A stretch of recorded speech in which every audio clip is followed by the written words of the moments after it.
God be with you. And also with you. Open wide your hearts. We open them up to God. Let us give thanks for this time and space. Giving praise to God for this meal we will share. We are surrounded by a world of hunger and hurt. We are surrounded by injustices, loneliness, illness, and hate. Yet through you, God, we know a different story. Our sacred story tells us of many times when our ancestors dined with the divine. When the Israelites left Egypt, they escaped with little resources. As refugees, they moved into the wilderness. In their exile, God rained sustaining bread from heaven. Our sacred story tells us of times when our ancestors dined with those who hungered. When Abraham was approached by 3 strangers, he offered them bread to rebuild their bodies and refresh their souls. Our sacred story tells us that when sojourners listened to the teachings of Jesus, became hungry, Jesus gathered loaves and fish, ultimately providing enough for all in attendance with 12 additional baskets to share. Our sacred story tells us that on the night before Jesus died, as he and his friends gathered in the upper room, Jesus clenched a loaf of bread, he broke it and said, "Do this in remembrance of me." And following supper, as the night grew long, Jesus took a cup, and he blessed its contents, gave thanks to God, and he exclaimed, "Drink in remembrance of me."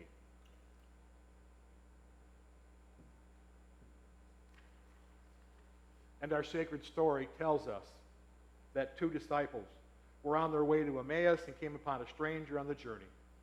In spirit of hospitality, he invited them to stay. As their new friend broke the bread, they were able to see the Christ.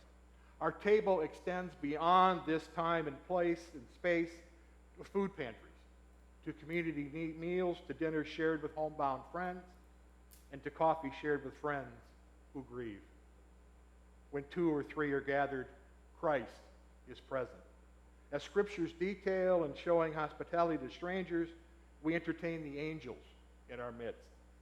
As we have experienced while sharing bread and cup, we have encountered angels among us. May the Spirit of God encircle these gifts with love. May the Spirit of God bless these gifts, and in doing so, bless the connections between all here and all in our hearts. May the Spirit of God bless the widows and spouseless ones, children without parents and children from foreign lands, the last and the first, the poor in spirit and the ones who hunger and thirst for righteousness. May all of your children in each space on our earth feel your love and experience the winds of your righteousness. Amen. This is the bread of life. Take and eat.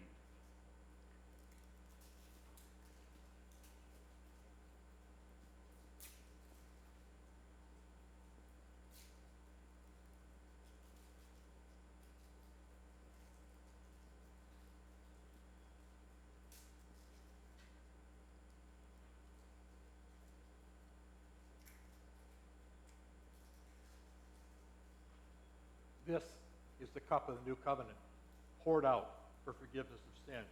Take and drink.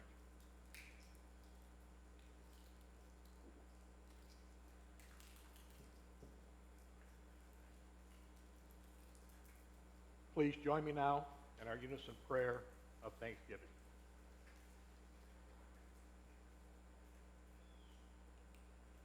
We celebrate our gratitude, divine companion, that this spiritual meal has nourished us, inspire us to feed our neighbors, and journey with the lonely. Through our co-creation together, may we spread love throughout our world and extend your hospitality to people in need. Amen. This is our offering time. And again, I want to give thanks to those of you who continue to support the congregation and this church and its mission in the world. As you can see, we had a good month in August. We made budget and then some. So that's very good. And again, I thank you for that continued support. Our Hebrew ancestors offered the best of their flocks and crops to honor God. We bring symbols of our labor, dedicating them and ourselves to upholding the highest values of human life. May our offerings be a joyous expression of worship. Please join me in our unison prayer of thanks for this offering. May these offerings help to free your people, O God, from bondage to sin. Unite us in a community of mutual caring in which differences are resolved as we listen to one another and seek to offer understanding. May the light of your love shine through all our efforts to share your good news. Keep us in the light when we are tempted to ignore and violate your commandments. With these prayers, we dedicate our gifts. Amen.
I invite us now to join in singing our closing hymn, When Israel Was in Egypt's Land.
As we go back out into the world, we are to be reminded that we are God's servants. We're sent on a mission. Let us make God's deeds known among all the people. We will ready ourselves to go where God sends us. High praises to God will be in our throats. Owe no one anything except to love one another. Keep the commandments that God has given us. Let us then lay aside the works of darkness and put on the armor of light. God grants victory over sin to the humble. Rejoice, for God takes pleasure in us. Where two or three gather, God is with us. We seek to live honorably in the Spirit of Christ. Go now in hope, in joy, in peace, and as always, in love. Amen.